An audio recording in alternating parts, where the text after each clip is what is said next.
सर्वे भवन्तु सुखिनः सर्वे सन्तु निरामया सर्वे भद्राणि पश्यन्तु माँ काश्चित् दुःखभाग् भवेत्। नमस्कार।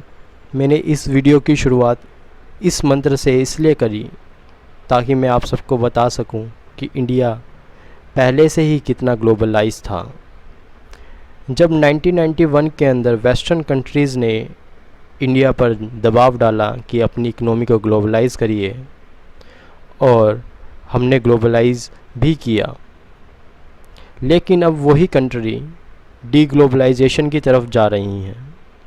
जब WTO स्थापित हुआ तो उसने ग्लोबलाइजेशन की डेफिनेशन कुछ इस प्रकार से दी: अगर कोई देश अन्य देशों के साथ व्यापार करता है तो इसका अर्थात ये निकलता है कि वो देश ग्लोबलाइजेशन की तरफ जा रहा है।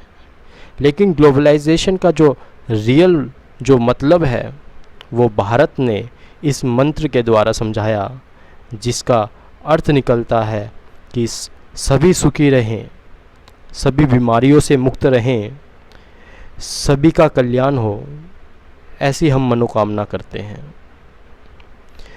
तो आज का जो टॉपिक है वो वैक्सीन नेशनलिज़म की, मेरा जो इस वीडियो का जो टॉपिक है वो वैक्सीन नेशनलिज़म है। वैक्सीन नेशनलिज़म के क्या नुकसान हैं, वैक्सीन नेशनलिज़म है क्या, हम इस वीडियो के माध्यम से देखेंगे।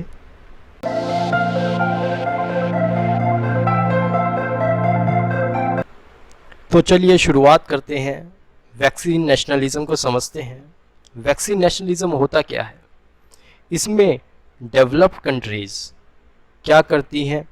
प्री परचेज एग्रीमेंट कर लेती हैं उन मैन्युफैक्चरर्स के साथ जो वैक्सीन को मैन्युफैक्चर करेंगे। हालांकि जैसा कि मैंने आपको बताया, प्री परचेज एग्रीमेंट मतलब कि अभी उन्होंने परचेज नहीं किया है। परचेज कब करेंगे? जब वो बन जाएंगी, यानी कि अभी तक वैक्सीन बनी ही नहीं है। अब जो कोविड वैक्सीन है, कोरोना वायरस के लिए जो वैक्सीन आ रही है, अभी ह्यूमन ट्रायल से बाहर भी नहीं निकल रही है।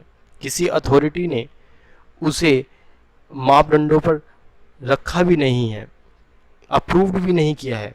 लेकिन डाटाज ये शो कर रहे हैं कि USA, UK, जर्मनी ऐसी कंट्रीज़ जिनकी इकोनॉमी बहुत अच्छी है, उन्होंने प्री परचेज एग्रीमेंट कर लिए हैं।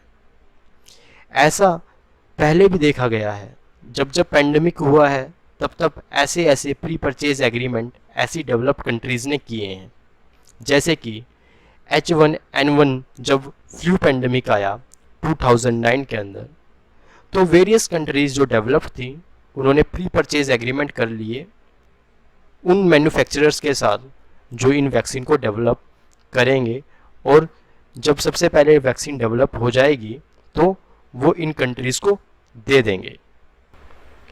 तो आइए जानते हैं वैक्सीन नेशनलिज़म का नुकसान ज़्यादा है या बेनिफिट ज़्यादा है।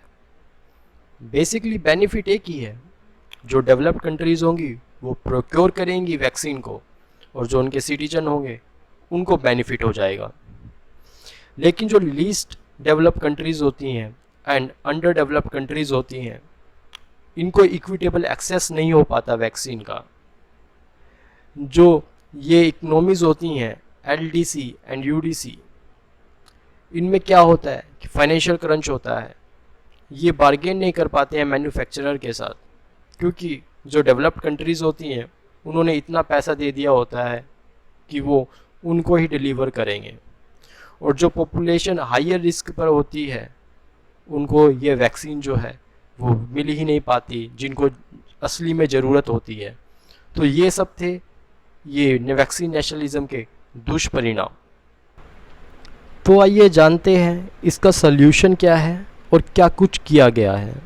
बेसिकली जो इंटरनेशनल इंस्टीट्यूशन है जैसे कि WHO, इनको ऐसा मैकेनिज़्म बनाना चाहिए जहां पर ये देख सकें कि प्री परचेज एग्रीमेंट ना हो। कहीं पर भी जितना उन्हें चाहिए उतना ही प्रोक्योरमेंट करें, ताकि दूसरी जो कंट्रीज़ हैं, जो लीस्ट डेवलप्ड कंट्रीज़ हैं, जो अंडर डेवलप्ड कंट्रीज़ हैं, उनको एक इक्विटेबल एक्सेस हो वैक्सीन का। और अभी एक कोवैक्स फैसिलिटी बनाई गई है WHO के द्वारा, इसमें 2 इंस्टीट्यूशन और हैं, उसमें ये 2 बिलियन वैक्सीन जो है वो परचेज़ करेंगे और जो मिडिल इनकम कंट्रीज़ हैं और जो लोअर इनकम कंट्रीज़ हैं वहाँ पर डिस्ट्रीब्यूट करेंगे।